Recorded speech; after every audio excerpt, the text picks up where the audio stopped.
Hello everyone, I am Tacit and welcome to the Gems of War Guild Wars. What are we at these days?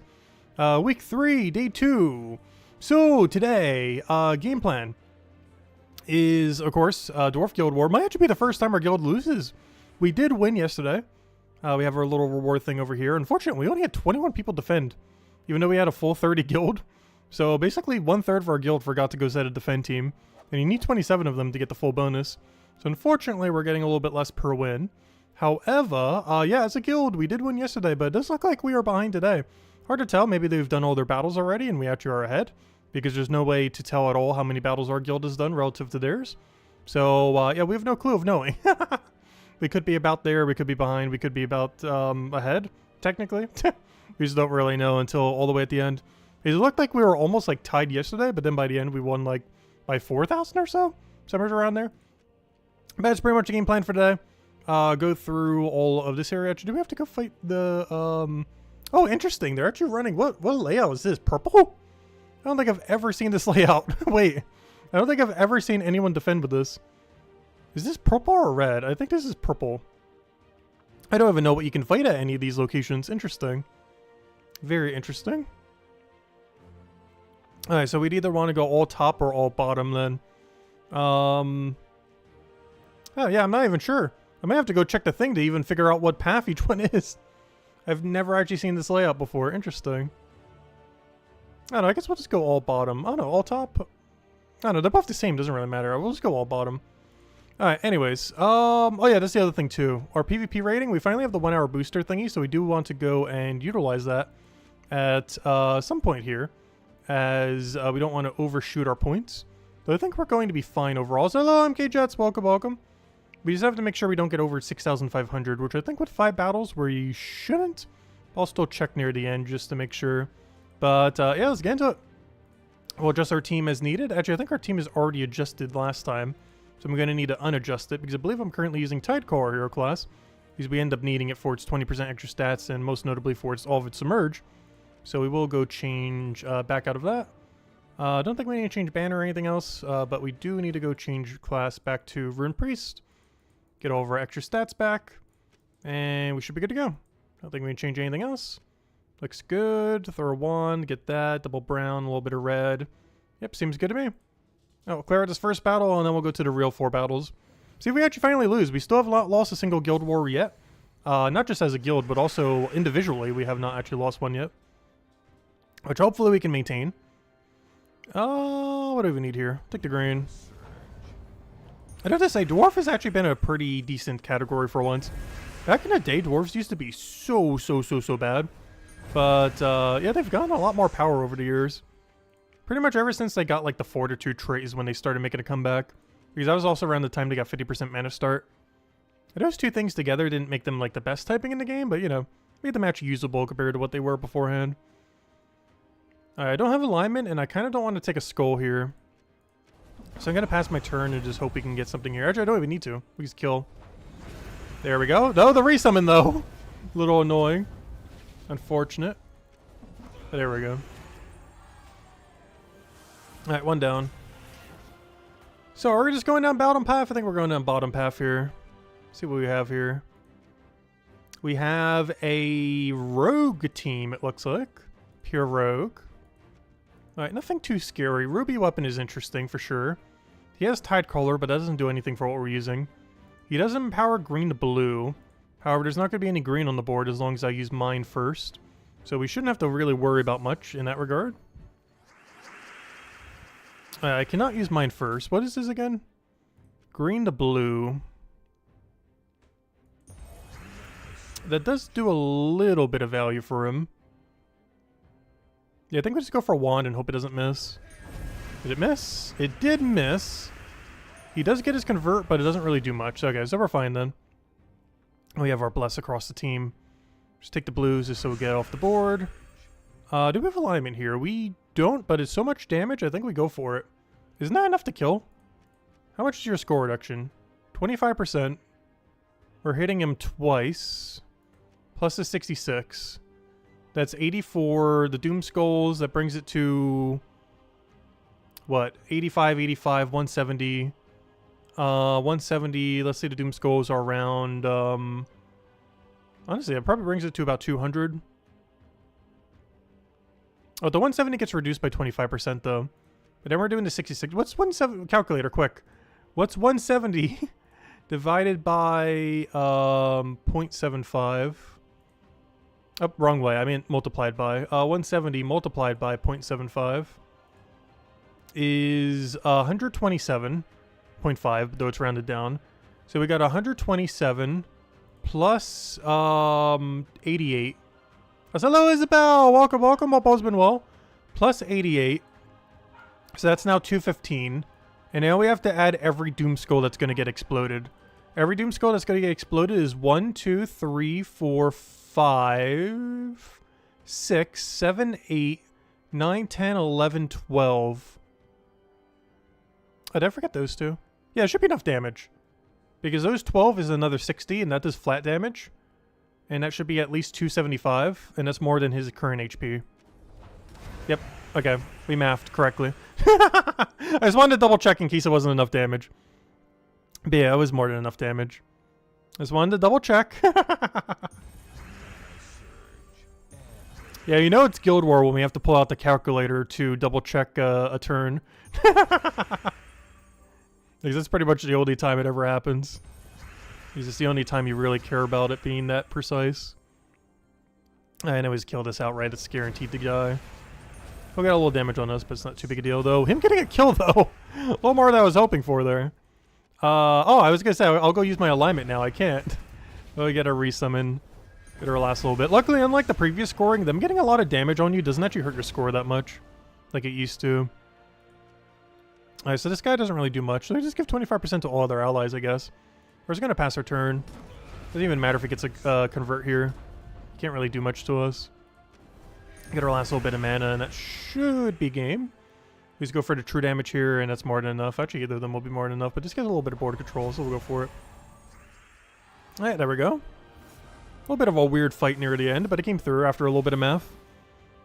Alright, so now we're going to either want to go, well, only top.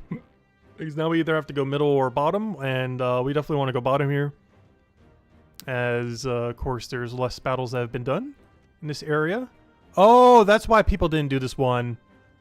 This is a Divine or Naga one with Essence of Evil. Ooh, this is a scary team. What do we do for counterplay? I guess we just hope we get High Forge up quickly and get a double stun. The other angle is to do Elementalist to get even more stun onto the board. Or, you know, onto the enemy team. I feel like double stun will be enough, though. In Essence of Evil, you just have to kill early. But yeah, this is a very sketchy battle. I almost want to put Apothecary on the team. I don't think we switch anything, though. I don't think we need to switch anything. The main plan is just to get all of our damage sources up immediately so we can be good to go. Oh, I haven't handed out any codes yet. Here you guys go. Have a code. Hope you guys have been having a wonderful, wonderful start of your weekend. Welcome, everyone. Welcome, welcome, welcome. Alright. What do we need here? What do we need? We have our skull. We'll go for that. We have a really good convert over there, too. Oh, wrong way. Oh, we are frozen on brown, but so much value, I kind of have to go for it. I believe you get extra points when making one this big as well. It's across the entire board. It's a 1, 2, 3. It's an 8 match. So we'll get that. Unfortunately, not for an extra turn. He does have Talk Shock operational, which is kind of scary already. We have to do Wand. Hope it doesn't miss, and then we can go for our stun. Because I got to get rid of this freeze. Alright, we're in a good position now. Now I can get my double stun. That'll make it so he does a lot less per turn, and then we can hopefully go for our damage. So now he's only going to be able to make 1 of the little gems per turn, rather than 3 of them. Which will make every turn he does a lot less effective. Then we just wand his stars ideally into alignment, and then we just win. Though we already got the main kill we needed, so that's good. But we now go kill this, the other one that isn't stunned. And that should be a match. Alright, that worked out pretty well. That was a pretty Team Takshako team. As far as the battle itself. Yeah, that went really smoothly. A little bit of a sketchy turn 1. But beyond that, it went really smoothly. Alright, let's see what we have next. We have a double Pharaoh team, so I assume this is 4 times Undead. He's running Elementalist with Trick and Treat. Which is interesting. As long as that doesn't affect our Wand of Stars, we should be okay. Bunch of Life Steal, just the Pharaohs. This should be pretty tame. The main reason being is these have immune to Deathmark, which is a really weird build of why you would bother building this. Because the current weak restriction, of course, is Dwarf. And every Dwarf in the entire game is Fortitude, which has immune to Deathmark. So it's a little bit weird that he's building a Deathmark team when, you know, we kind of have immune to Deathmark. He doesn't have Curse, which is the weird thing. Like, he doesn't have Curse anywhere on his team. Like, if he had Curse, Deathmark, and stuff like that, that would make sense. But the fact he only has Deathmark seems really weird against a 4x Dwarf team. I don't think we need to change anything else. You got wrecked by the Takshaka team twice today? Oh no! Yeah, they're pretty scary. We have yet to lose to them, but all it takes is one unlucky battle for us to lose, finally, to them. I'm actually kind of surprised we haven't lost to a Takshaka team yet. One of them, I think, did bring us down to 1 troop, but we have yet to lose yet. It's gonna happen, though. It's honestly probably one of the most likely teams that we will eventually die to. Okay, I'm just trying to see what we have. I'm probably gonna move it this way. Because if he doesn't ruin it, which he probably will with his Explode, but if he doesn't ruin it, we have alignment next turn. Okay, he did ruin it, but not completely. So yeah, we do still have alignment. Problem though, we lose our turn from doing it. Is that worth it? I don't think it is. I think we just take mana. I just cast Wand of Stars next turn. Oh, of course, now you cleanse. A little late.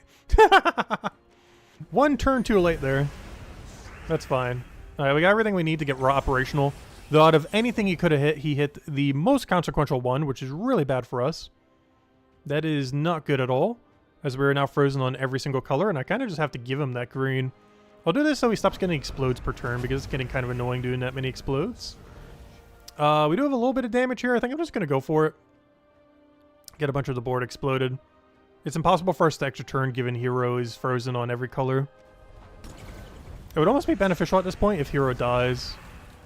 Ideally cleanse, but also dying would be beneficial too. I'm actually surprised. This team is doing work on this.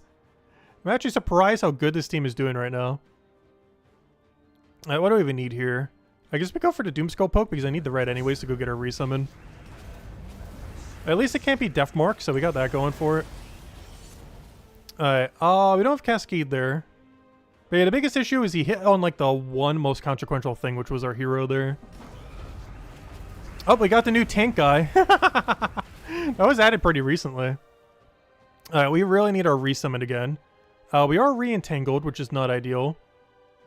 The other problem is the resummon that we did is blocking some of our mana. We really want to be taking a red here if we can. So we'll take this. Get all that cascaded down. A 5x5 explode. Please tell me we can do something with this 5x5 explode. I'm trying to see if we can move down like a brown or a red into a match. Doesn't look like we can get it anywheres. So the play is probably just take a red.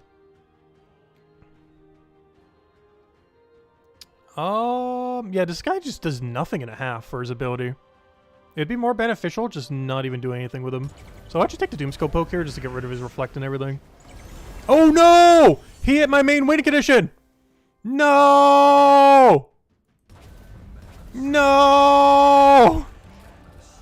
Wait, we might actually lose for the first time. It's gonna happen. What are we frozen on? Brown, red. Wow, Trick and Treat is actually doing work. I have never seen it get this much value before. It has hit like every right thing correctly every time. It's actually kind of insane how much it's been doing this battle. And the fact that it's not dead yet is very unfortunate. Let's see. Still potentially winnable, though very unlikely at this point. We're likely going to die to Terror and or Deathmark off the thing. Because it's very unlikely we get it cleansed. We can't take brown here because we're frozen on brown. I could take it the other way, I guess. So we can take it that way. He'll do that again. Yep, we finally lost! It happened! It finally happened! Aw, our first Guild War loss. Well, we gotta go do it again. Yeah, it finally happened. Alright, let's go and fight it again, since we can't take Palace now. That's a little unfortunate. Yeah, this one's using Essence of Evil instead, which also does a very similar thing to what the other weapon does. But the thing that made the other weapon kind of interesting is that it uses 3 colors, so it was able to get mana a lot quicker. Yeah, Trick and Treat, that is not a weapon I would have expected to ever win. The main thing that made it win is out of the 4 things it could have targeted, it targeted Wand of Stars at the beginning, which is by far the most effective one. The counterplay to that would have been running stealthy on hero. I just didn't feel like we would have needed it. The other problem with that is I believe they were running elementals. So the problem with that is if it just gets stunned a single time, it would just get unstealthied.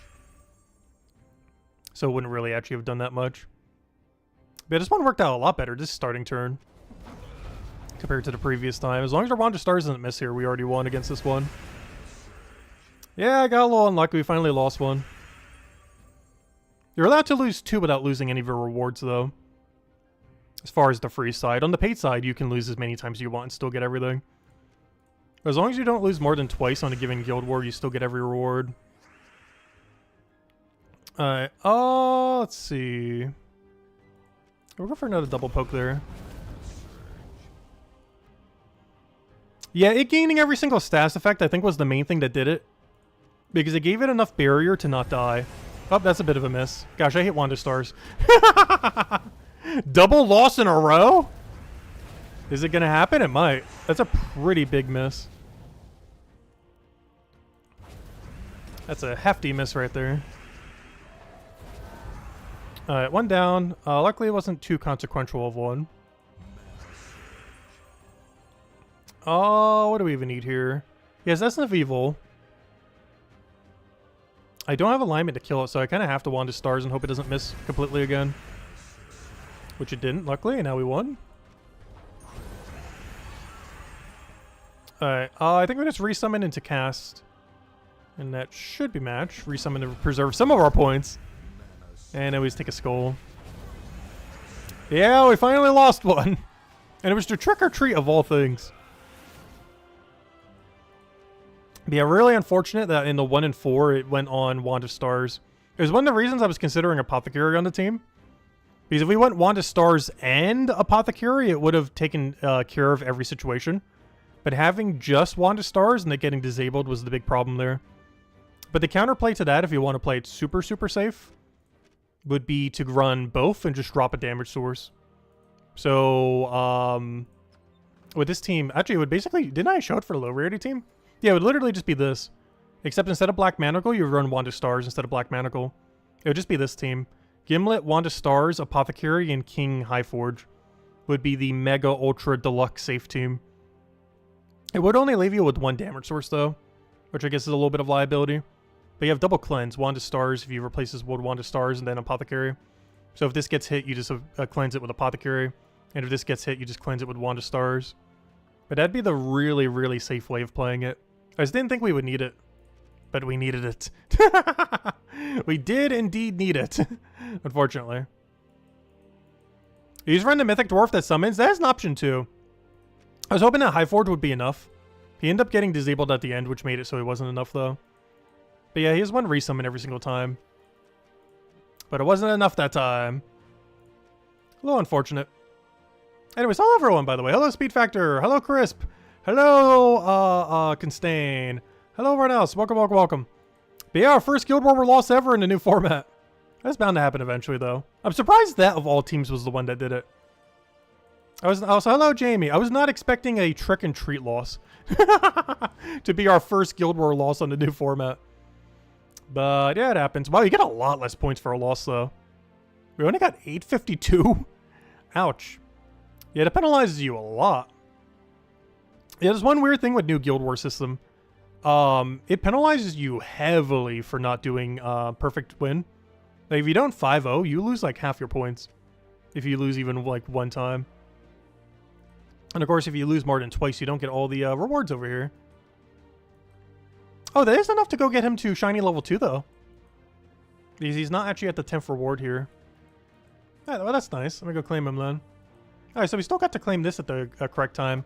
So this weekend, we're still going to have him. Hey, we finally got that 1 achievement. Not sure if you can see that in the corner. But yeah, we finally got the Shiny achievement for having 5... actually, what is that one for? It was like 5 level something Shinies. Where is it?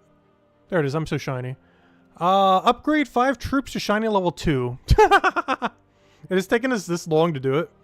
This feature has been in the game for what, almost a year now? And we just now got it done. Mostly because I don't really throw down Shiny keys.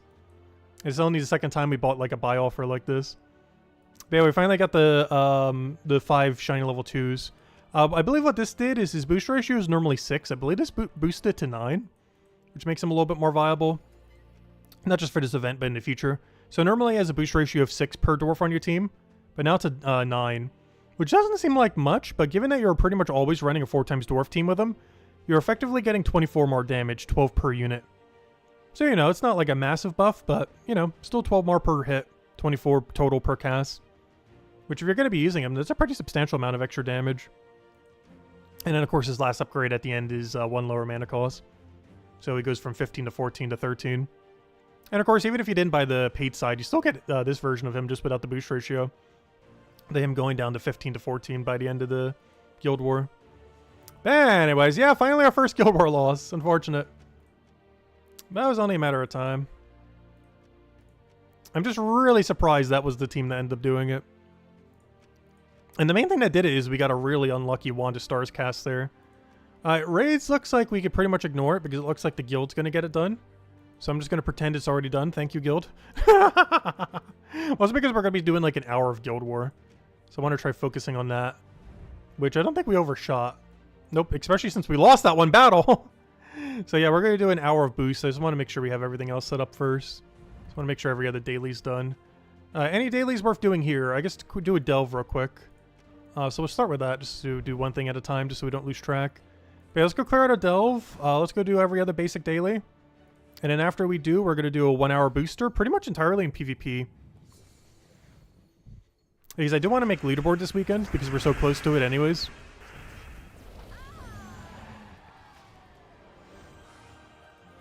And that's basically a deed book for doing so, which reminds me, we should go open all of the deed books.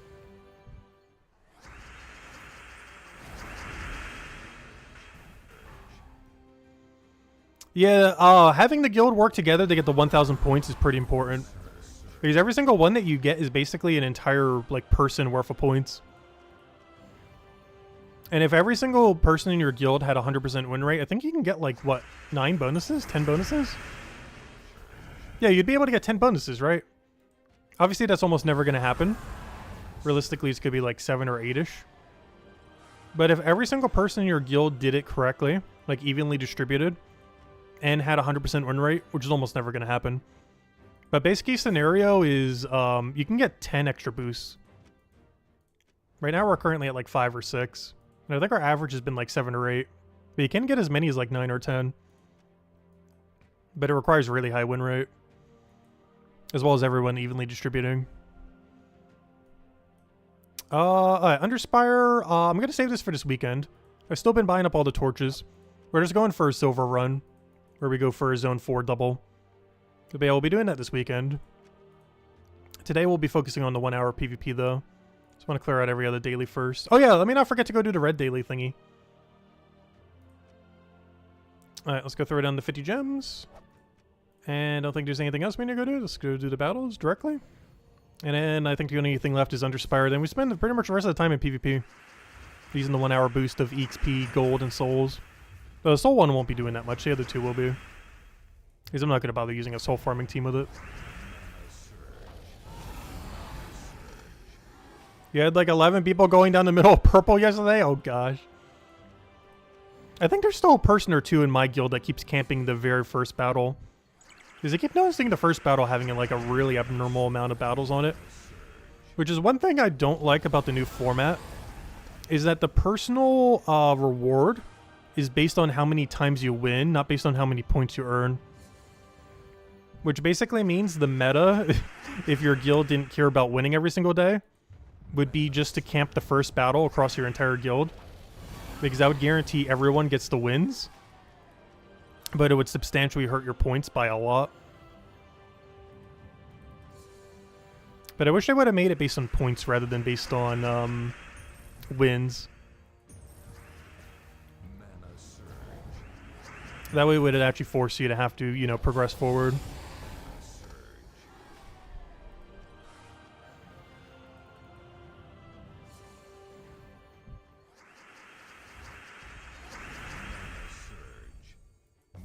It's probably the weirdest part of the new design of Guild Wars overall.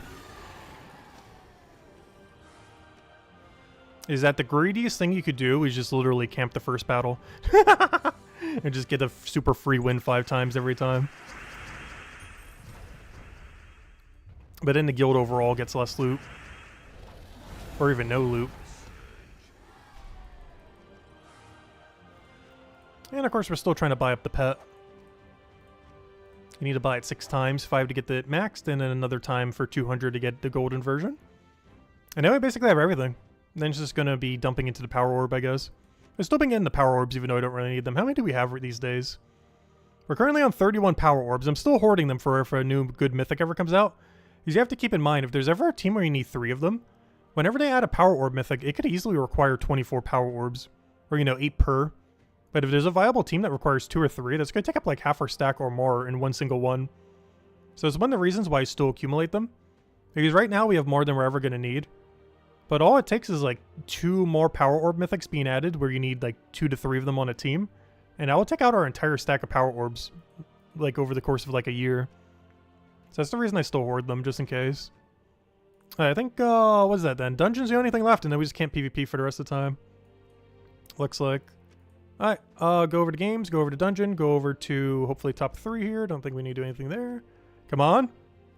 Alright, guess the door. Yeah, time to guess the door. Hello, Mr. Jesse. Welcome, welcome, welcome. It's time to play Guess the Door. Alright, you know what time it is. It's door guessing time. 4, 5, or 6. I don't know. I feel like it's been T-shaped a lot. I feel like in this format, 5 has gotten it so many times. Though my bias is always to go for 4 in this situation. But I'm not sure why. Anytime it's like a battle on the left, buff room, and battle on the right, it makes a T-shape.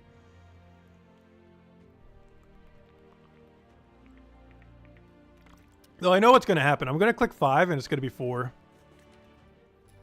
Like, just because I'm going to pick 5 is the exact reason why it's going to be 4.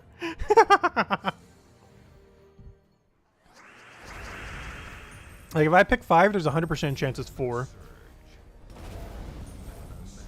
Like, I have 0 confidence at 6. But if I specifically choose 5, it'll be 4. But if I choose 4, it's going to be 5. That's how it works.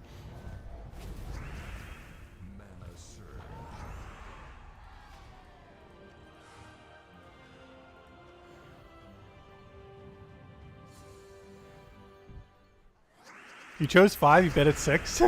Yeah, we gotta double our odds. We gotta think it's like 2 different numbers. And it's gonna still be somehow be the 3rd. Yeah, you end up missing the Guild War. We finally end up losing. It was still a team I was not expecting to. But it's because it got our wand of stars that did it. I was even considering running double cleanse, but I opted not to. Probably should have. We would have won a lot slower, but we still would have won. If we see it again, we're definitely going to switch to it. Moment of truth. Is it 5? So 6 literally has 0 votes right now, which I find really funny. It's mostly 5 with a little bit of 4. Let's see. Yep, it was 4. Oh, it was 6. Why? That's unfortunate. I'm not going to bother sending cleanse medals. It's only 1 battle. We just got to wait out a couple turns for the web.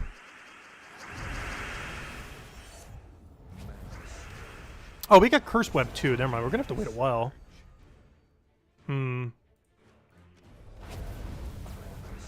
There's not much we could do. Maybe I should have gone Cleanse Metal. I just figured the amount of time it would take to set the Cleanse Metal wouldn't have been worth it. But Curse Cleanse, we're going to have to wait like 5 turns. That's a lot of skulls. Gosh. Oh, that's pre-nerf Bone Dragon. I never noticed that. Oh, that's really funny. The Bone Dragon here is literally just pre-nerf Bone Dragon. This used to be his ability back in the day. Well, not the Crate 6 skull part. But he used to destroy all armor from an enemy. And then create skulls based on how much armor was torn. Did he used to have a base 6? I don't think he did. It was just boosted based on how many skulls was torn. But the normal Bone Dragon now that was nerfed, it has a cap to how much it can do. So it can never tear all of your armor. It can only cap up to a certain point. Because that's what he used to do back in the day. He used to just fill the entire board with skulls.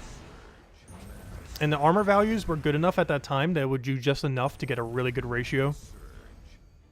Because it wouldn't flood it so heavy that it would just null out all the skulls. It would do like just the right amount to get like 6 different skull pairs instantly. And just like auto win a battle. Also, I would love if I could cast Flower Dragon sometime this battle. At this rate, I'm about to kill him just with Skull Spam. And Skull Reflect. Well, I guess that's what we're doing. What a weird battle. I don't know, I guess it's fine to do that. It's gonna make it take even longer, but came this far, might as well go all the way. What a weird battle.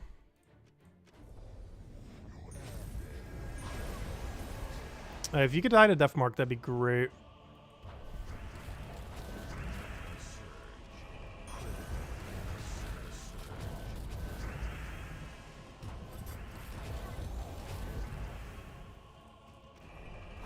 There we go. What a weird battle. But we won in the end. Fortunately, we didn't get the perfect door. Alright, everything done there. Everything done there. Under Spire, we're saving for the weekend. Alright, let's go. Begin the 1 hour boost, I guess. Everything's in place for it. Make sure to use 4 of these and not all 5. I wish I had exactly 4 here. But we'll use 4 of these.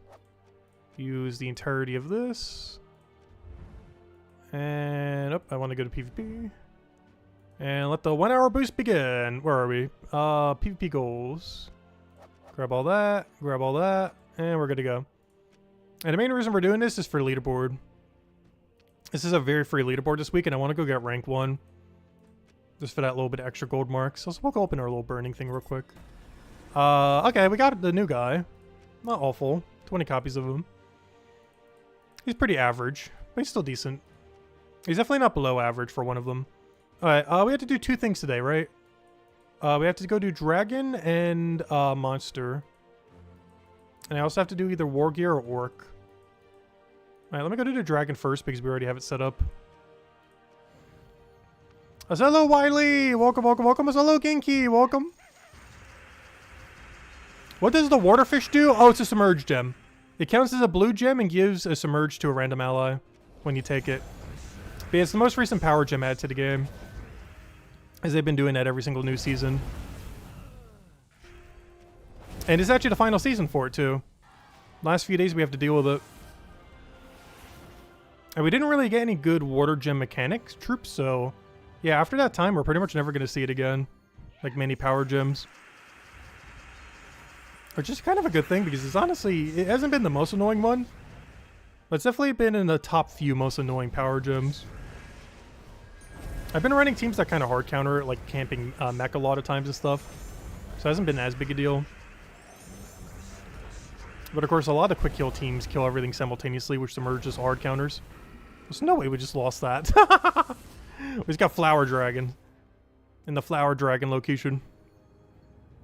Did I claim the level 19 first? Yeah, we end up claiming 19 first, so we get the extra 1,000. Yeah, we're currently in Ruby rank right now, so Ruby rank is normally pretty free to win. Not always. But Ruby rank compared to Diamond rank is like 5 times to 10 times easier normally. Which is why we're going for it. If it was something like absurdly high, we wouldn't bother. Like it was like 50k plus. But having to do only 15 or 20k is very, very, very doable this weekend. Even just this session alone will get us to pretty much first or like just below. Yeah, that's the biggest issue with just the entirety of PvP these days. Guild Wars is a little bit more balanced. But normal PvP, where you're allowed to use almost everything, is pretty much just whoever insta-wins quicker. Like, it's either you instantly winning or the enemy instantly winning. There's almost nothing in between.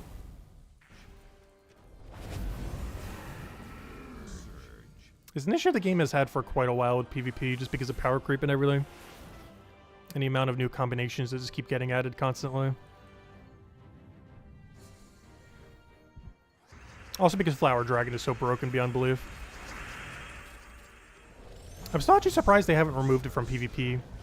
They did for Wand of Stars and Stellarix, where you can't fight it. For example, this would have normally been Wand of Stars, and this would have been double Stellarix. But, yeah, they end up getting replaced. But for whatever reason, Flower Dragon doesn't get replaced, even though it's stronger than Stellarix in some situations. Not sure if they're ever going to bother doing that or not.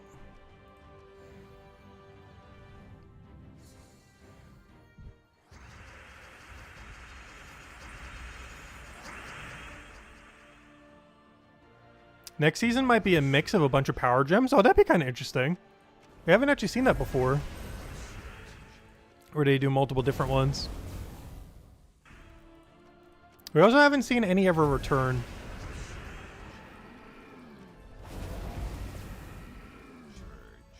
I said, good morning, Frag Hunter. Welcome, welcome. I said hello, Wiley, if I didn't already say hello. Oh, so that's funny. I miss Mother Team. We go all these battles and finally find one. All the way at the end. Oh, no wonder why those battles were so hard. I was like, how did that destroy us so quick? It's because they had 50% boosted stats. I was gonna say, I wonder why that was like so one-sided. Alright, let's go do Monster now for the double. Oh, this one's also double stats, which is kind of annoying. Are we gonna have to Megavore team? I might have to here. Do monsters have a good mana accumulator? Because I'm so tempted just to double Megavore. The other alternative is go Scorpius with poison. I'm just not sure if we have a good cursor to go with it. Well, since it's monster, we could do Wand of Stars into a poisoner. Oh no, Megavore is more fun though. Please tell me you guys have a Empower that isn't awful, or just any in general. But I feel like you don't. Good. Oh, that's Skulls. Never mind. Oh, yeah, you don't. That's what I thought. Does monster have anything for mana at all? No. Oh, I would say a third Megavore, but I just realized when I bought double Megavore back in the day, I never have gotten a third up to this point. I bought 2 when it first came out, and we have yet to ever get a third. Well, I guess I'm just running a Great Worm for another insta-kill. This is going to be the game plan then. And it's Chainer class to,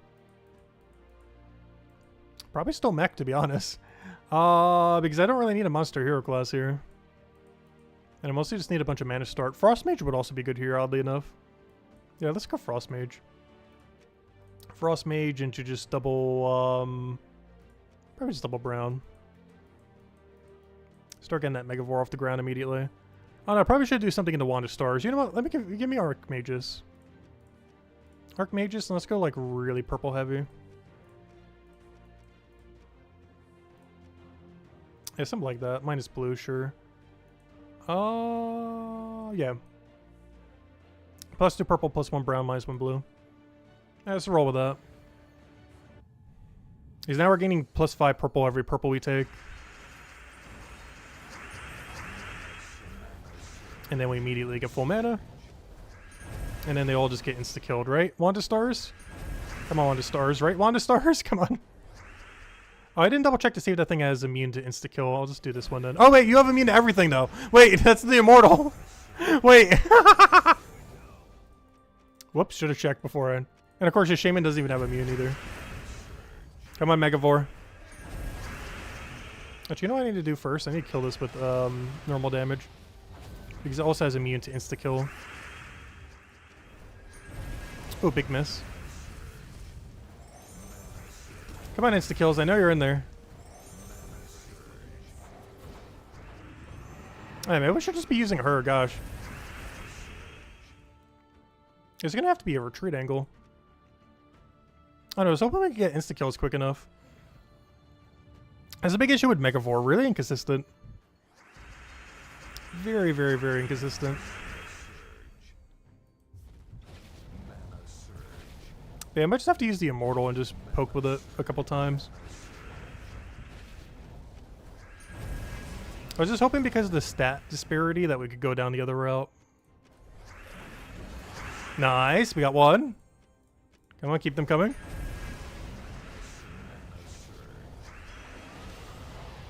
Come on, insta-kill. I know you're in there. Alright, let's kill it normally.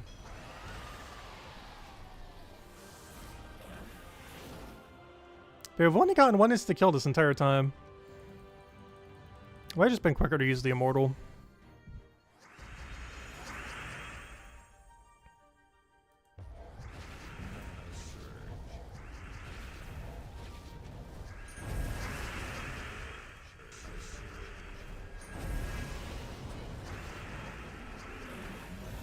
Oh, so did he just insta-kill me? He has half as many, but he got the insta-kill before us. Oh, I think he did it off of Assassin. Nice, we got one. Nice, we got two. I like how our rate of insta-killing goes up the second our rate goes down. I'll take the easier battle. Horde Mimic. What are you doing with a Horde Mimic on the team? I haven't seen one of those in a while. Of course, the first the first chance he gets, he insta-kills us.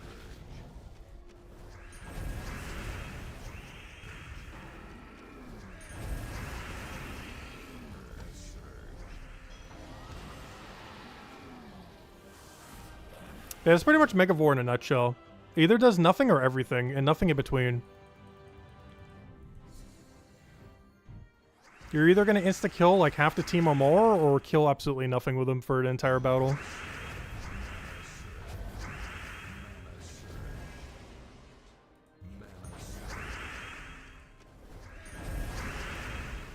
Alright, we got one. Oh no, we got two, nice. Oh, it's a Fortitude hero.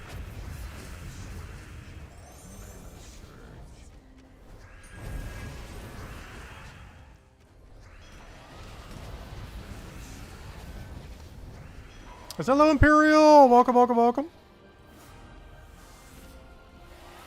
Alright, one more battle. We'll take the easier one.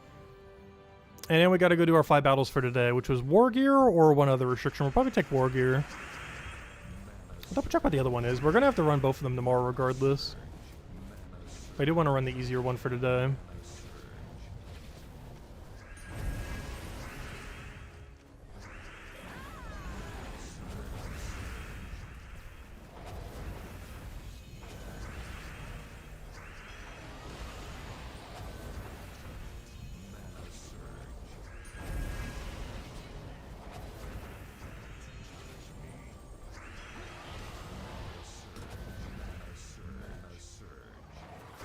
And Bless protected us from the web, and we're good to go.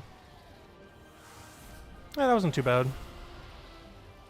Especially for 50% more stats, which is why I wanted to run the insta-kill instead of the other thing. Okay, our choices are either War Gear or Orc. You know what, let's do Orc. Oh, but Orc can backfire so heavily. Oh yeah, the new guy could be used here. Wait. Ooh. Yeah, we're definitely running Orc. You know why? We can run Wanda Stars, new guy, and double of what's his name. Yeah, this will work out great.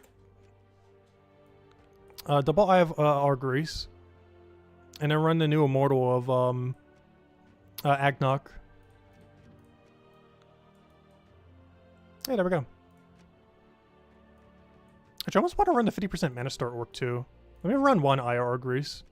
And run, what's his name? I forget his name. Garnock. And then we can just run Orc Hero, which is, yeah, whatever Orc Hero is. Not what I wanted. Troop type Orc. Orc. Yeah, that one, Barbarian. Probably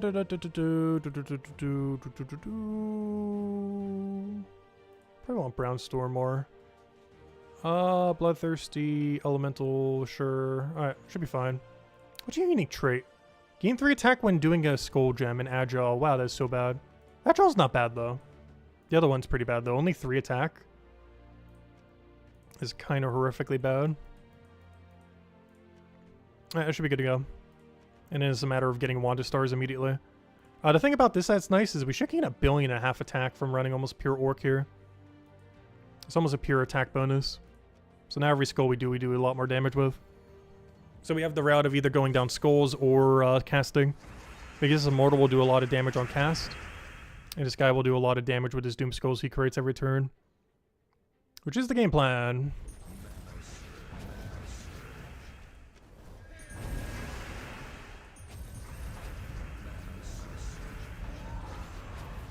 So whenever we see a skull, we take a skull. Oh, unless we're entangled. And then we do just this guy to finish things off. But it should work pretty well for Orc. And we even have backup resummon because of the 50% Orc guy. Does it create one or multiple? I don't remember. He creates, yeah, he only creates one orc, but he does a bunch of mana accumulation.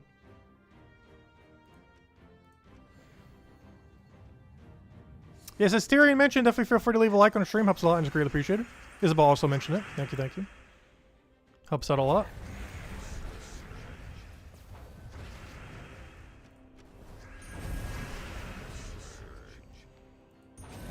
And it should be enough to win. Yeah, honestly, the new guy's not that bad. I wish he had 5 hits instead of 4 like the other one does. But it's very similar to the Season 1 one we had. Honestly, out of every single one that we've had as the featured PvP Immortal, this is probably the second best one, only behind the very first one we had. That doesn't mean it's the second best Immortal, but out of all the ones that you get like infinite copies of from buying the pass, this is the second best one we ever had. With the best one up to this point being the one from Season 1.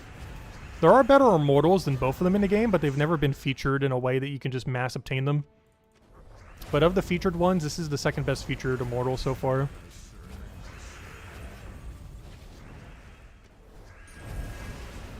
I'm not going to spend 15 bucks to go get him upgraded, though. But he is the second best we've seen so far. He's good, but he's not $15 worth good. Also, I just realized I'm just doing normal battles right now instead of the thing I should be doing, aren't I? Well, I guess it's practice for when we do the real thing. But I'm doing the wrong battles right now. I'll go switch that in a moment. Which one was Selene? I actually forget which one it was. Because where they could be used is also pretty helpful. Because there tends to be some that tend to get repeated a lot in some areas. Oh, no, never mind. I'm doing the right location. I thought I was actually doing normal battles and not the contract thingies. But no, we're doing the right thing. Yep, there he is.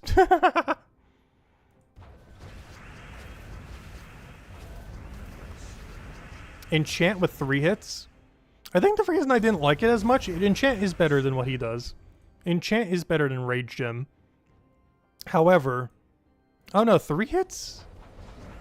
Has a problem of it can never one-shot an entire opposing team. Which is the main thing I didn't like about it. Because that's what made the 5 hits so strong. Is not only could it one-shot an entire team in one cast, but it could also one-shot the resummon if you were fighting something weak enough. And 4 hits is nice because you can still get the 1 hit on everything as long as you don't have barrier resummon. The problem with 3 hits is while it is nicer because of the concentration of damage and it having a better ability, it can never under any circumstance one-shot an opposing team because it doesn't have the 4th hit to do so. I know there's a lot of battles where you have to double cast anyways, but there's never a situation where you're going to have a weak battle where you can single cast with it.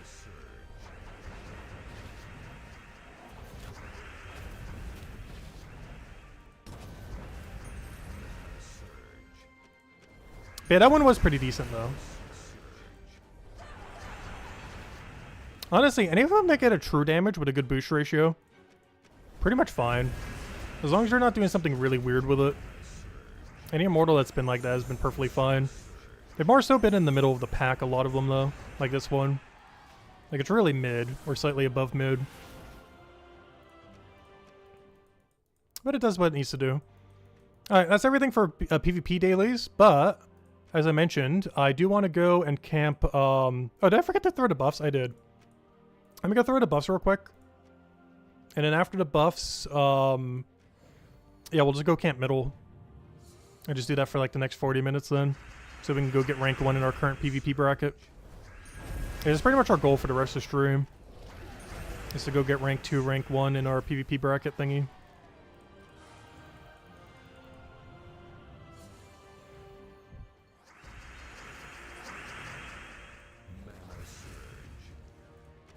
Korea would be good if they ever fixed the bug.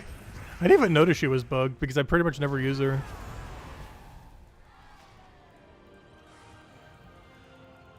Actually, a lot of Immortals in general I haven't really been using. Normally because if you don't have it that upgraded, just using a different damage source is normally better. Unless the team comps for the area are just really bad. But when you have everything in the game, generally the team comp isn't too bad for every location. Like even the orc restriction we were just doing, we did not need that Immortal to make a good orc team. Having him made the team stronger, but we could have easily built a team without him. Whereas when you have less options, you basically have to use the Immortal. Because you don't have those other mythics that you can slot in. Because the team where we're just winning would have been pretty much the exact same with just a second Eye of Argus. But then that would require 2 Eye of Argus.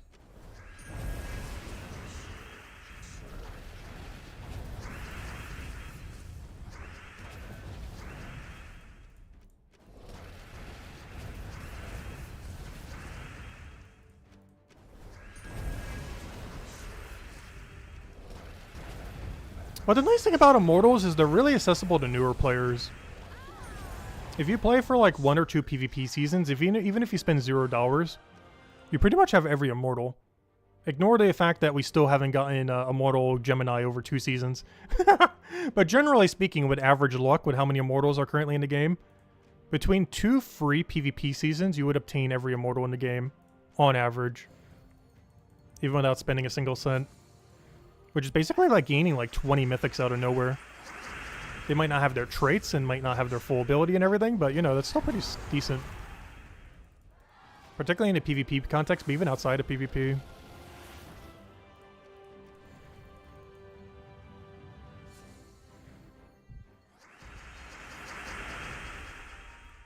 Yeah, them not having double damage out of PvP does make them quite a bit less viable a lot of times. But some of them have abilities that don't really care about that.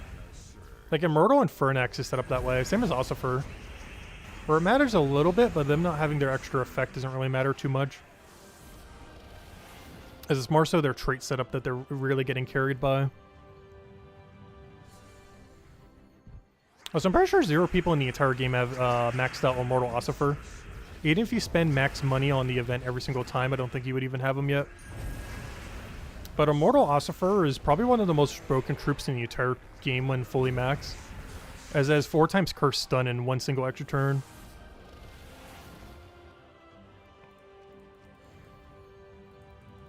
Which is probably the most pay-to-win troop in the entire game. However, even people max paying don't currently have him. As it takes forever to earn him naturally. Because he's never been targetable directly. Obviously with those like chests you can. But I mean, he's never been an event Immortal.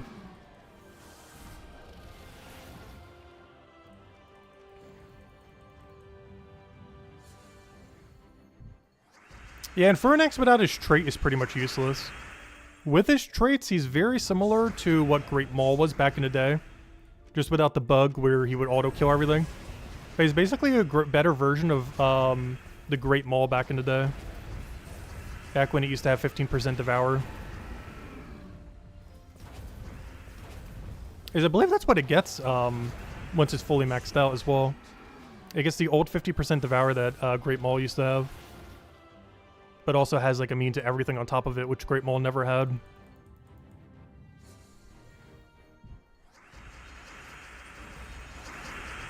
The problem though is they fixed the bug that made it really broken at the time. It was possible within a single instance of skulls to multi-trigger the ability.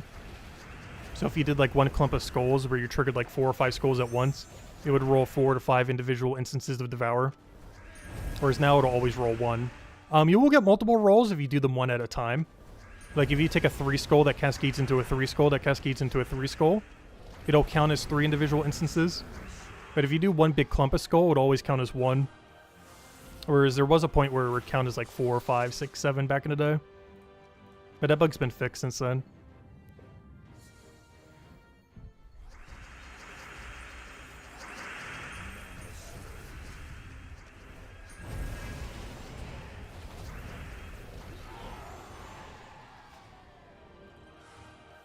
Yeah, Fernax is still pretty good. Like, out of every Immortal in the game, it's basically the second best. Only behind fully maxed out Immortal Ossifer, I would say, is the only one higher.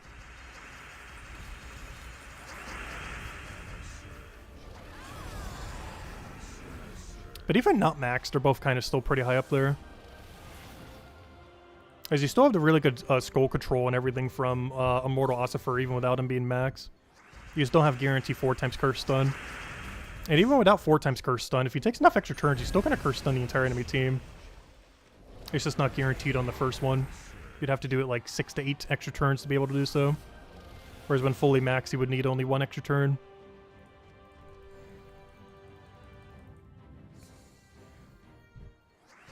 Which is going to be crazy how consistent that's going to be later down the line in like a year or two. When people start actually getting them fully maxed. Because that's probably going to be the most pay-to-win thing in the entire game by that point. Because realistically, to have expedited that, you would have to have spent probably like $150 to $200 towards it. Which I'm personally not doing. I know some people might be. It basically requires buying every PvP season for like 2 years straight. And even then, it's not guaranteed you'd have a fully maxed Immortal Ossifer by the end. It'd be really high. It's not guaranteed it'd be fully maxed though.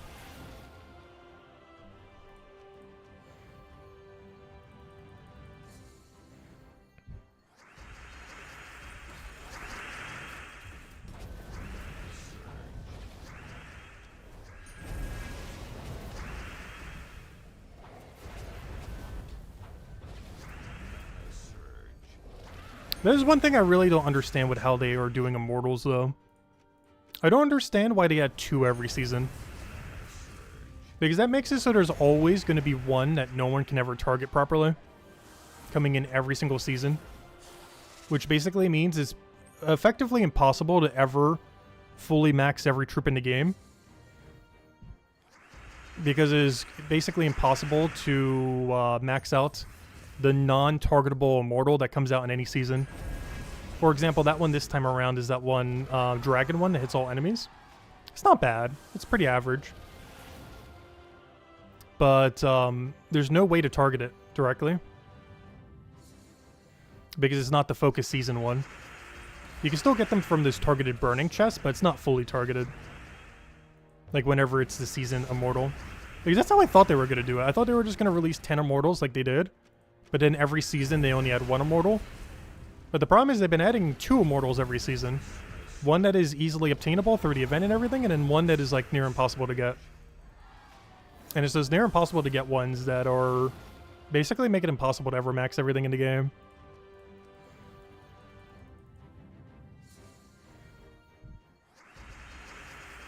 Yeah, for the most part it's not too big a deal. The problem is they generally put the better Immortals there.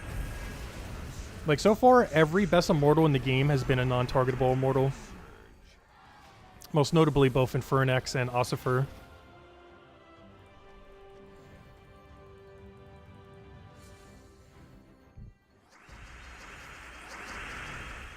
Because they tend to put the really average one as the focused Immortal.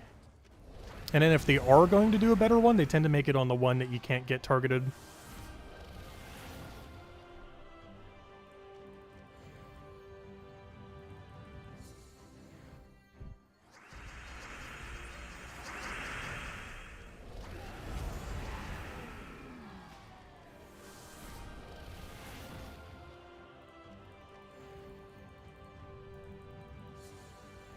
I'm just gonna double check where our PvP rating is. I'm pretty sure we're in top 3 now.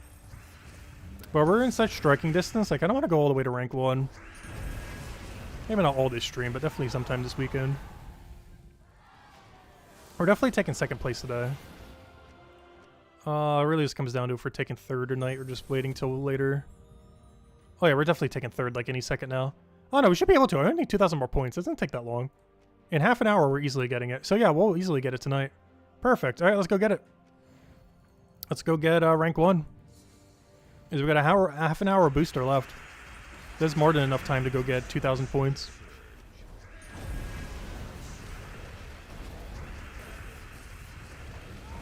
Alright, let me double check. Did I grab all my Val Ravens today? I think I could go for another boost. I didn't bother grabbing it. Let me double check. Oh no, I grabbed them all. Okay. Not till tomorrow would we have to double. Let's keep going then. What's hello, Lester? Stellar Blade stream what?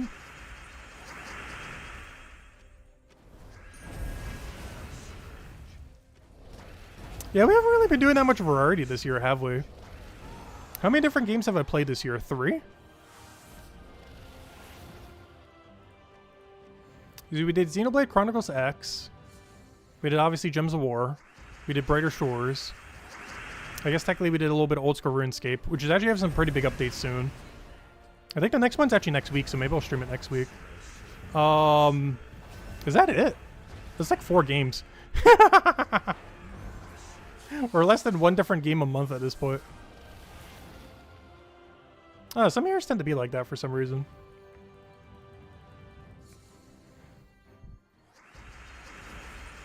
I was gonna do Deltarune Chapter 3 and 4 on stream, but honestly that might just be something I do off stream at this point. Slay Spire 2 would definitely be one we do on stream. I don't think it's gotten an official date yet though, other than sometime this year. Hopefully sooner rather than later. It'd be nice if it was before the end of the summer rather than like midwinter.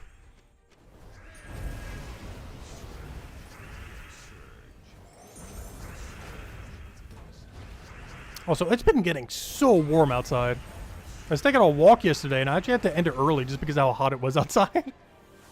Because I didn't bother bringing a water with me.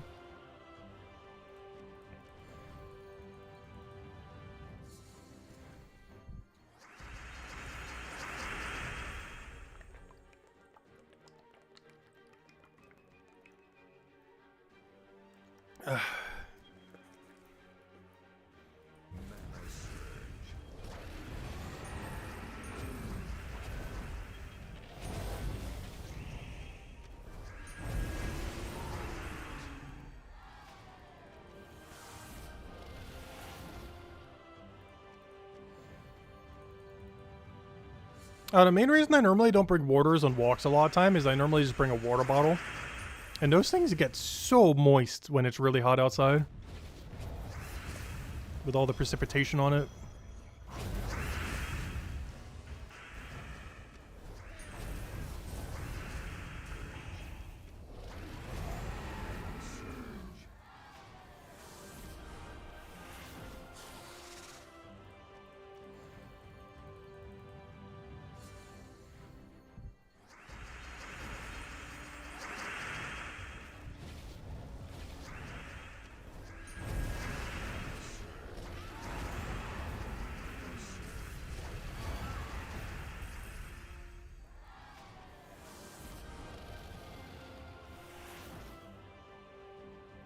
Have I checked rematch is like Rocket League without cars? I still haven't actually ever tried Rocket League, oddly enough. It's kind of funny because out of any IRL sport, soccer is probably my favorite. But I have, I don't think I've ever actually played, like other than mini games within the game, I've never actually played a soccer only game. Like a game that's literally just soccer or, you know, soccer adjacent. Obviously, I've played games that have had soccer in it as a minigame. Like most recently, Fall Guys. Or I guess technically even Mario Party. But I've never played like a soccer-only game. Not even a Nintendo version of it. Because I think they did Strikers twice. Once for GameCube and once for the Switch. And I never played either of those either. Which is kind of funny because soccer is probably my favorite sport IRL. Like, if I was to play a sport IRL, it would definitely be soccer out of any of them.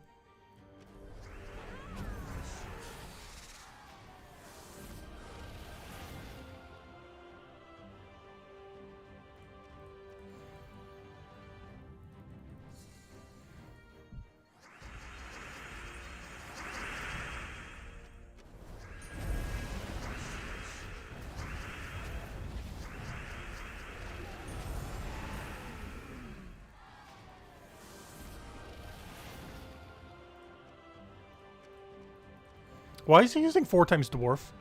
I think someone was testing their 4x Dwarf team in middle. These are running Wanda Stars, that one guy, the other Doomskull guy, and the Empower. So it seems like exactly what they were doing. I haven't actually seen someone do that before. That's kind of funny.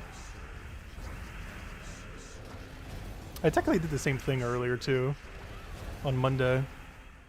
But yeah, they were testing their Guild War team on Central PvP. I guess it makes sense. Because if you can kill Central PvP with it, you can kill Guild War with it.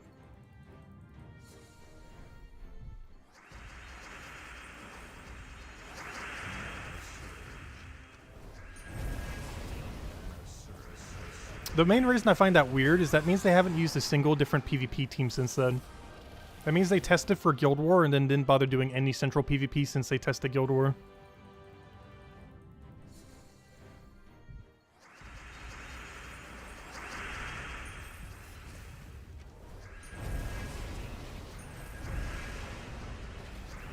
Which I guess makes sense if you're just doing the dailies for PvP.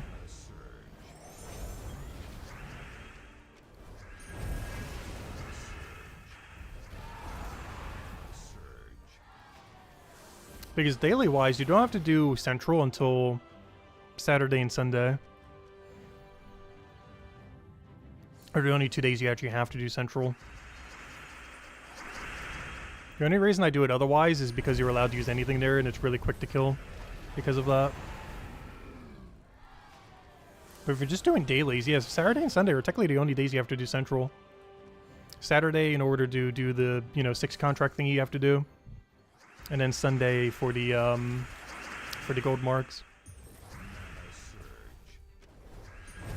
Hey, that reminds me. Let me go open the 3 things. I said I was going to do that earlier. I meant to do it before the boosters, but I guess we'll do it now. Before I forget about them. Also, we'll hand out a code. We'll also hand out a code for every purple we get here if we get any. There you guys go. Enjoy. Yeah, we'll hand one out for every purple we get here, if any. Let's see. Oh, we took second place. We're about to take first as well. Alright, where's our 3? Come on, something good. Not purple. Not purple. 3 reds in a row? Nope, 2 reds and a blue. Unfortunate. But we'll roll again soon. We almost have enough for another triple. By Monday, we definitely will, because we're making, we're definitely going to get the PvP thing of getting all of our gold marks earned. So on Monday, we'll probably roll another 3 then. Because we'll guarantee have enough gold marks by then. If we win some more Guild War days, we'd actually have it by Sunday. We'll probably just do it on Monday. Because next week's a pretty uneventful week. Other than the summer event continuing, there's almost nothing happening next week. Other than remembering to keep up with the daily of the summer event. Otherwise, it's a pretty standard week. This week and the 2 weeks from now are the 2 big weeks, though. This week obviously had the Guild War, the end of the season, everything like that. And then 2 weeks from now is a holiday pet, the Vault event weekend, and a new Mythic.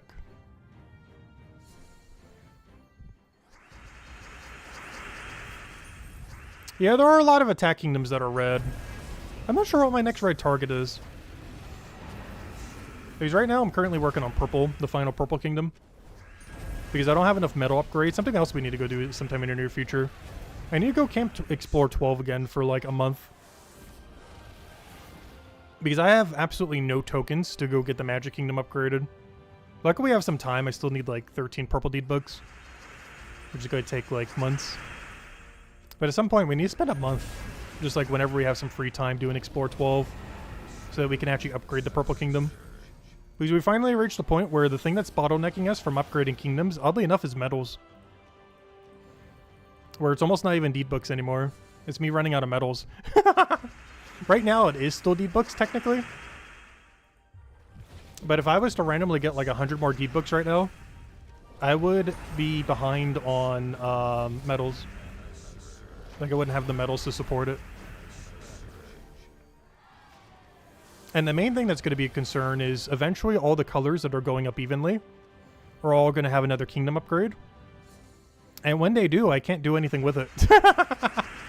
Because I don't have the metals to go upgrade them. Because at some point, we're going to have like 5 kingdom upgrades coming in at once. Basically every color that isn't purple. And I do not have the metals to even do 1, let alone 5. Though some of them are different degrees of upgraded, though. Like, some of them I would only upgrade a few troops. But others I might have to do as many as 10.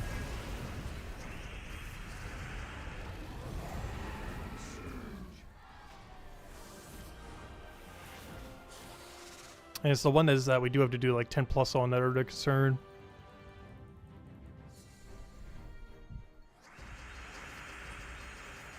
Yeah, something I haven't actually checked yet. How many, does anyone remember off the top of their head how many,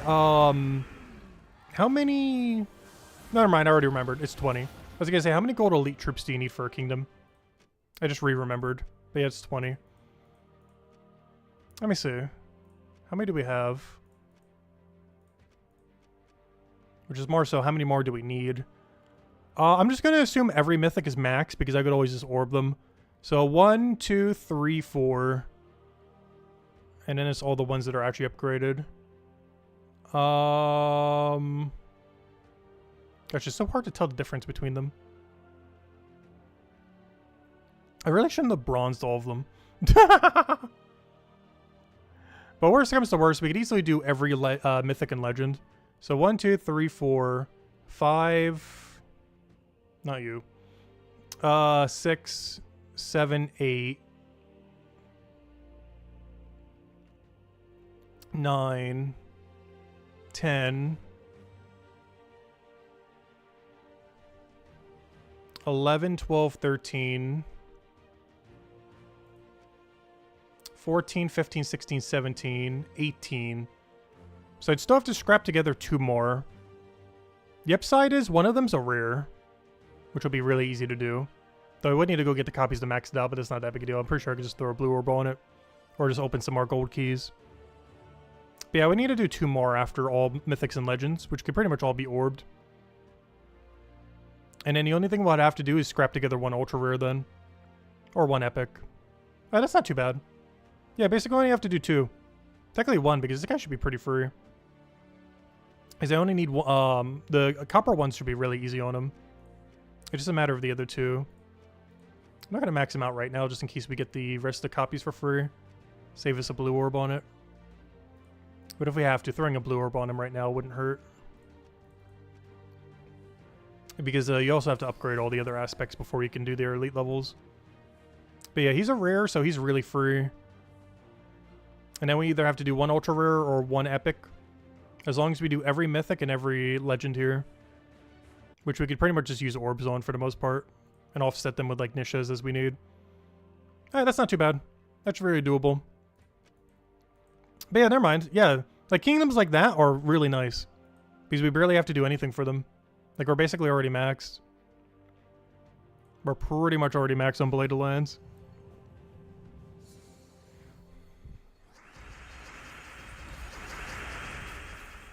But it's the kingdoms that you need like 8 to 10 of them for, that's the concern. The ones that are nowhere near that upgraded. But that one's not that bad.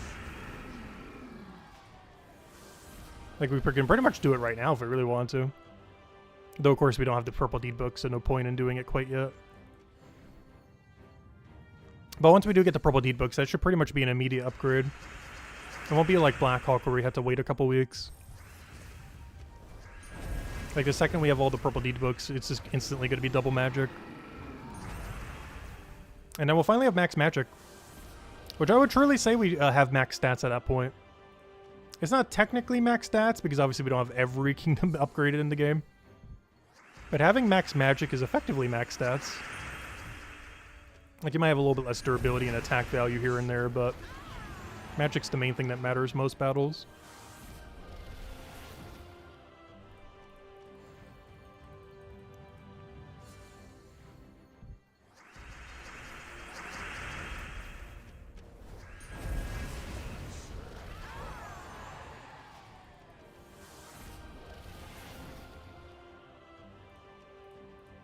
Oh, a lot of people testing their central team, or is this the same person again? Because this is the same layout, I think.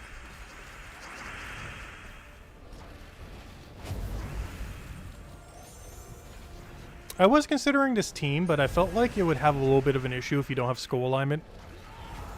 The other issue with that composition is you don't have 50% mana start. You also don't have resummon. Like, it's a really all-in team. When it works great, it'll work amazingly. The problem is it's not really good for a worst case scenario. As it has no resummon and no 50% start. So if you don't have alignment on turn 1, you're kind of out of luck. Which is definitely going to happen eventually. But yeah, this team comp is very dependent on getting a good turn 1. And your Wand of Stars not missing as well. Because even if you get the good turn 1, if you miss with Wand of Stars there, you're done for in Guild Wars. If you just like, even if you get the Empower, if you full miss without Wand of Stars, that is so bad. Obviously, it's always bad regardless of team comp. But especially with that team, because it doesn't really have a comeback mechanic once it does fall behind.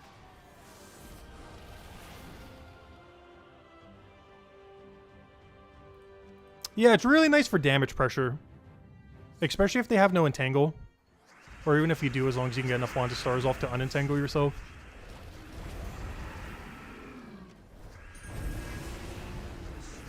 It's just really dependent on having blue to skull and yellow to skull alignment. You basically have to keep casting Wand of Stars until you get alignment and then just auto-win the battle. Like, when it wins, it's gonna win really hard. Like, you just, like, infinite loop skulls until you win. The concern is just getting it rolling, but once it rolls, it just kind of wins instantly.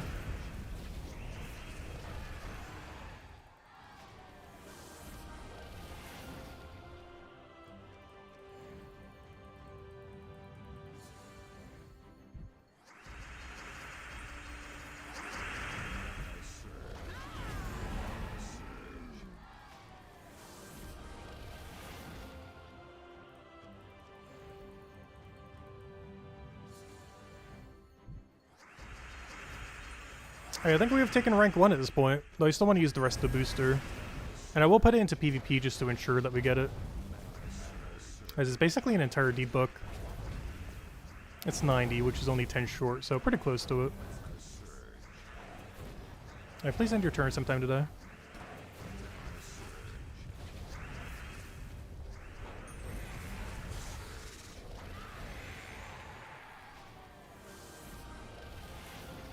Let's see, did we take it? I think we did. 15 minutes left, and yeah, there we go, rank 1! Let's keep going just to make sure we don't lose it. And Sunday night, we'll probably do a little bit of grind if we fall behind on it. As long as they don't do anything too crazy. Like, if they randomly shoot up to 50,000, I'm probably not going to go that high. But if they move up to like 20, 25,000, we could easily go past that.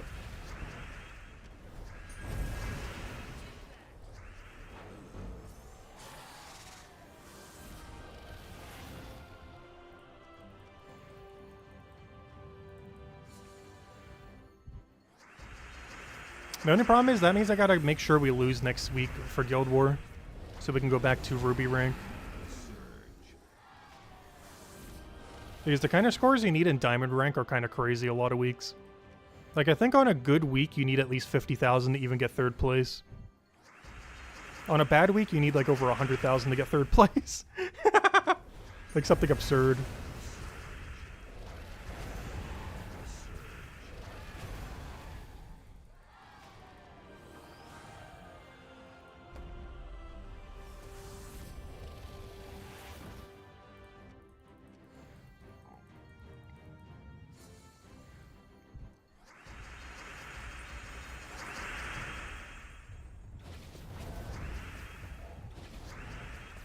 Because the strategy that I've generally been doing for PvP lately is win Ruby, then deliberately lose in Diamond, and then win in Ruby and keep going back and forth. If you're not doing a ton of PvP, it tends to be the way to go. Because even if you only get 3rd in Ruby, you're averaging 37 gold marks per week basically for free. By doing it that way. You don't even have to play that much to get high on Ruby rank. Whereas for Diamond, you would have to play for like 5-10 hours of PvP more than dailies. Just to get like 80 gold marks or whatever it is. And it is a lot more overall. You're getting like almost double per week on average. But it requires more than like 4 times more PvP. Just to get only double the amount of gold marks. Which might be worth it for people that want to like really maximize it. But just a lot of extra playing for not that much extra reward.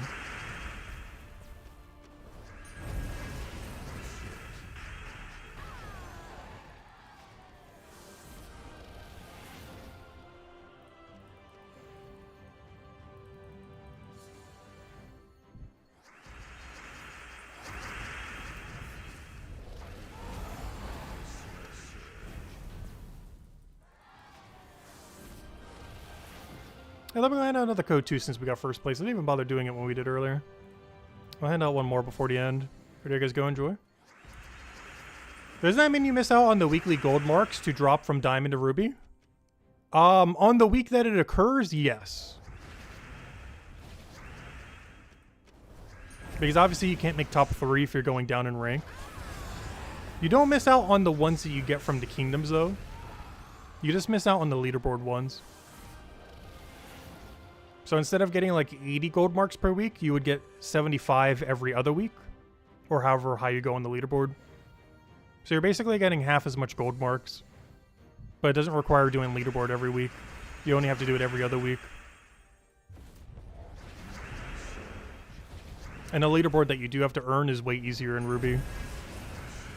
Like this week we're first place on Friday with only 15,000. Whereas very rare in Diamond right now, it would be like 30, 40, or 50,000 for third place right now.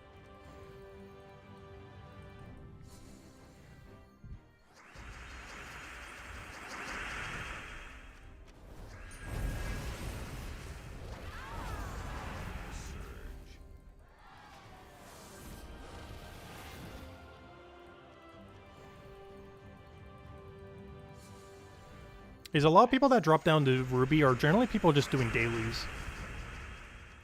Like they're still doing PvP, but they're basically just doing the dailies for PvP and not much beyond that. So as long as you're doing like a few hours more than the dailies, you pretty much get leaderboard every time.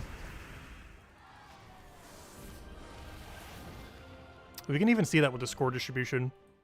Like everyone here is going to be like 4,000 to 9,000 here. Oh, even lower on quite a few of them actually. But everyone from like this area up are like just bare minimum daily. Like from this 4th place down to like this 13th or so. They're pretty much just doing bare minimum daily.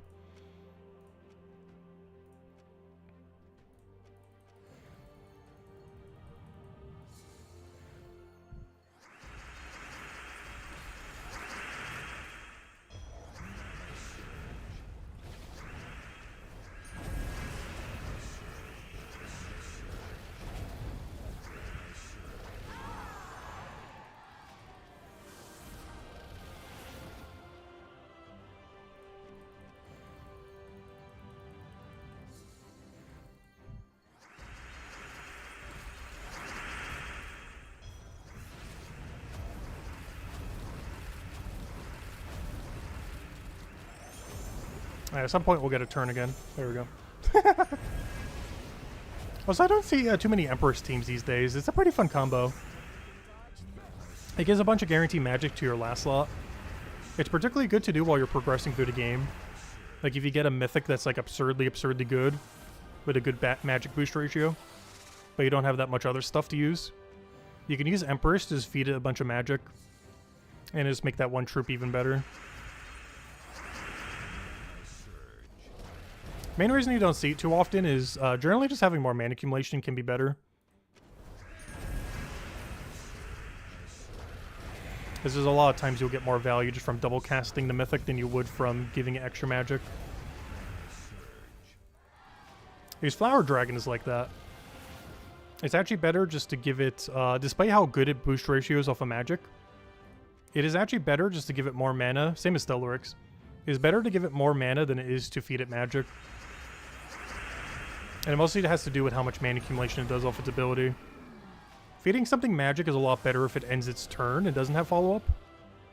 Whereas things that have follow-up, it's generally better to have more mana accumulation around it, so when its mana accumulation fails, you have backup mana accumulation to get it back up.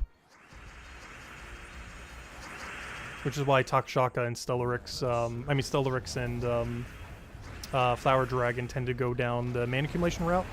With things like Takshaka, Leprechaun, things like that. Things like the Pharaoh. Because they care about closing the gap on their mana a lot more than they care about extra magic. Despite how amazing they use magic.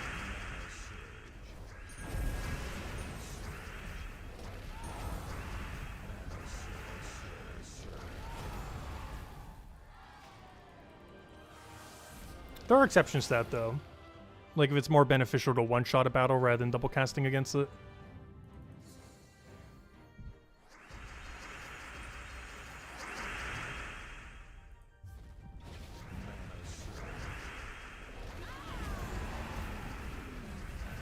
But it's only really applicable for Explore 12, where the durability of the battle you're doing is really consistent every time.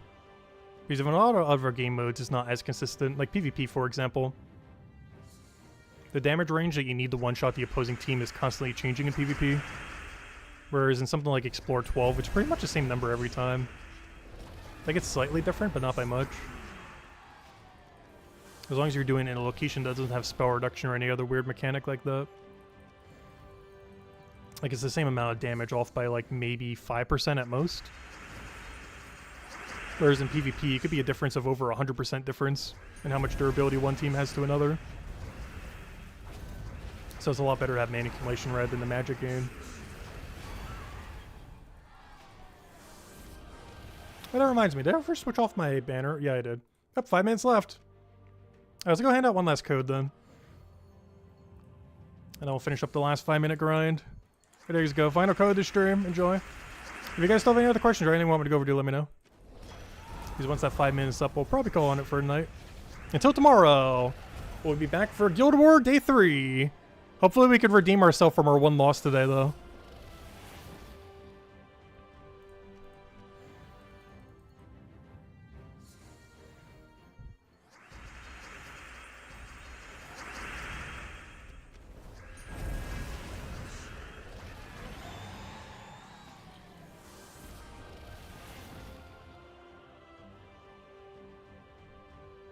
We're streaming on Saturdays now? We always stream every Guild War day. We have never not in the history of Guild Wars streamed every Guild War day. Unless I was like literally away for the week or something. Like seeing family or something. But aside from those rare exceptions, I have streamed literally every Guild War day that has ever occurred ever.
It's pretty easy to do these days since Guild War barely ever happens. It's like 4 days out of a month. Because back in the day, it used to be literally every day. Like every day but Mondays. Which of course we still streamed on Mondays because it's the day everything happens. But there was a point Guild Wars was literally every day but Monday. And of course Monday was reset day, so there's still a billion things going on. They've lowered it quite a bit over time. To what we have now, where it's like once a month.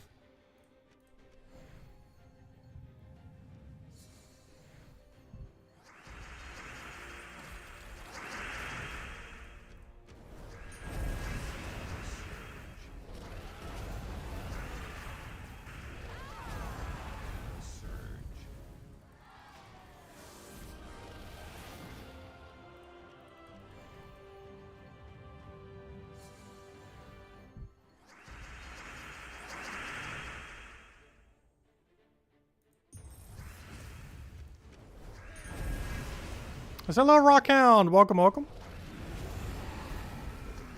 The everyday Guild War honestly was a bit much. I do like that it's not literally every day. Because that did start to become a bit much near the end of its cycle. And then they changed it to like bi-weekly, and then they changed it to monthly, which is where we're at now.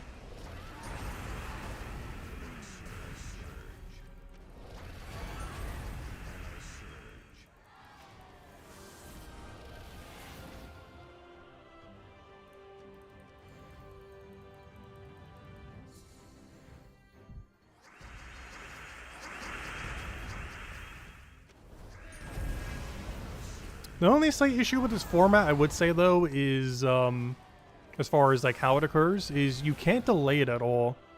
This new Guild War system is basically a daily you have to do. Unlike a lot of other things in the game that you can basically stall to the weekend. Like what I'm doing with Underworld, for example, or Underspire, I mean. Unlike things like those, it is a daily that you have to do every day to maintain it. Because you do completely lose all value from it if you miss a day. There's only one big downside with the new Guild War format. It's way less often, but yeah, pretty much have to play it every single day that you're doing it. Assuming your guild is partaking in Guild War. As you lose all value from every day you don't partake. It's not like the old Guild War system where you could technically do it all in the final day. It was generally a good idea not to do it that way and still kind of do it as a daily. But if you did miss a day occasionally, it didn't matter as much in the previous format. Whereas in this format, you lose all value of any day you don't do.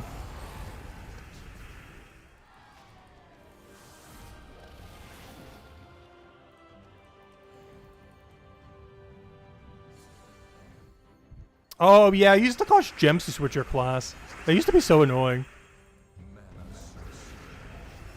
Like, you got, like, one free change, I think, like, a month, then eventually a week. And then eventually they made it so you could just, like, switch for 50 gems. And then eventually, you know, you could just change infinitely for free. They did that because they kind of wanted people focusing on classes and not constantly changing between them. Despite the meta of the game quickly changing to changing them constantly. So they end up just making it free. But yeah, it used to also cost a gold to do battles. Gold used to almost be like an energy system in this game. Back when you earned way less gold than you did now, there were actually points where you would legitimately hit 0 gold. They removed that a year into the game. About a year after launch, they removed the gold requirement for any battle. Other than Arena. Arena still kept it. But other than Arena, they removed the gold requirement from entering every single battle other than Arena.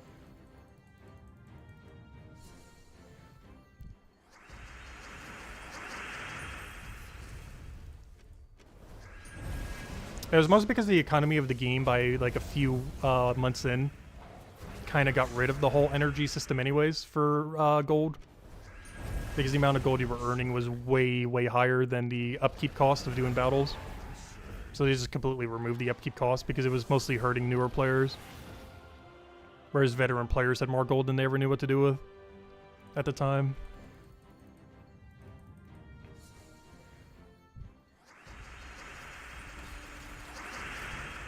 I'm glad they did remove that though. There's one thing I like about Gems of War. There are a few resources that are kind of time locked. But for the most part, if there's a resource you really want, you can just infinitely farm it whenever you feel like it. There's no like energy system or anything else kind of keeping you back. If you truly want to farm for like 8-10 hours straight for a resource, you can. Even the premium currency of the game of gems, you could.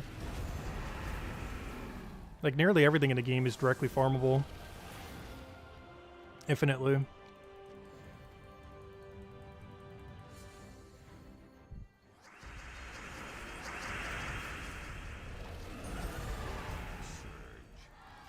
The only real exceptions I would say to that in the current state of the game, even though they are technically farmable to some degree, just not in a really convenient way, are deed books, as well as the writs to go with them, or the imperial deeds to go with them.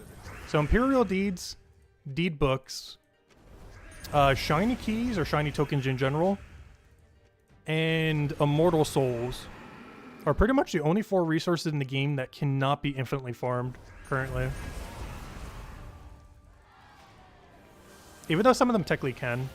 Like deed books and Imperials you can get from doing Explore. I guess technically war coins too. Though the war coin thing only really affects veteran players. New players get infinite war coins just from playing the game. Because you get war coins after completing a quest line for the first time. If you had not completed that quest line before. So newer players have infinite war coins. It's only veteran players that really had to grind for war coins. But yes, war coins are not infinitely farmable, but newer players get infinite war coins, so it doesn't really matter too much. And I feel like most veteran players have gotten to the point where they have infinite war coins as well. Oh no, is anyone still farming war coins out there? Because I feel like by now, most veteran players, unless they quit for like several years, probably has all the war coins they need. And newer players just get all they need just from playing the quest lines.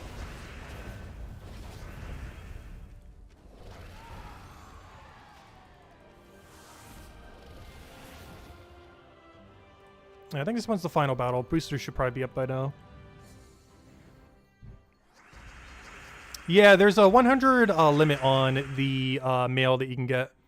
This used to be an issue in the past because some of the way that the mail was distributed would make it easy to delete some stuff. Particularly with how guild tasks were at one point. It was very easy if you didn't constantly keep claiming your guild tasks to overfill the box. They have fixed stuff like that, so it's very hard to reach the 100 limit now. However, it is still possible. But yeah, you have to be really careful with it. As it will start deleting your previous rewards. If you leave 100 in and then still keep getting more rewards there. They have a lot of them collapse on each other now, so it's really hard to get that many. At least accidentally. Still possible, just really unlikely. Also, can I stop getting infinite loop? That'd be great. What is this battle? Why is he running so much submerge? What a weird fight. I almost got 4 times Catherics. Which I'm not sure I ever have been, ever. 4 times Catherics in one battle. There we go. We got 16.7 key PvP rating. Not bad. Get a couple rewards across the line. Got another burning mark. Can we finally get the troop we don't have? Nope, just a useless silver icon. Nothing. Yeah, we're good to go. And there we are on ladder. All the way in first place. Hopefully we maintain it, as that's basically a full deep book. 9 times, basically a full thing. And yeah, I believe that's everything. Just want to grab some glory. It's so little though. And I guess we'll grab it, why not? It's such a little amount of glory, but hey, it's gonna take like not even a minute to go grab it. But any other questions, anyone? Otherwise, we'll probably be calling it here. We'll be back tomorrow night, same time as always, 8 p.m. Eastern Standard Time, about 2 hours prior to now tomorrow. And yeah, game plan, go through Guild War Day, go through all the normal stuff. Probably start going through Underworld because I've been, or Underspire, because I've been putting off Underspire, so we'll probably split it half and half. We'll probably make it all the way to Zone 3 and then finish Zone 4 and all the dead end rooms on Sunday then. Because I've been putting off Underspire pretty much the whole week, so this weekend we'll go and finish it out. Which honestly is the way I've been doing it pretty much every week these days. It's one of those weeklies that I will basically buy the amount that we need every single day from the shop, and then just finish it all on Saturday and Sunday. That's how I normally do it off stream. And even on stream, we're going to be doing it the same way. Where I just buy it out throughout the week, do some on Monday. Then on Saturday and Sunday, I just clean up whatever's left. I just go through the entirety of Underspire. Because right now, we're basically like just on floor 1. But yeah, we'll get to floor 3 tomorrow, you know, technically to 4th floor. And then Sunday, we'll do floor 4 and finish it out then. I don't think there's any other event, because I'm pretty sure my guild has pretty much finished raids. Pretend that's full. Good job, guild. You got this. But guild has basically finished raid event already. So don't need to worry about that. So yeah, it's basically just Underspire and Guild War then. Or doing a little bit more PvP to maintain the rank 1 that we already have. But anyways, guys, I hope you all have a wonderful, wonderful weekend. I will catch you guys soon. Thank you so much for stopping by as always. Greatly appreciated. I'll catch you guys later. Goodbye, everyone. And thanks for watching.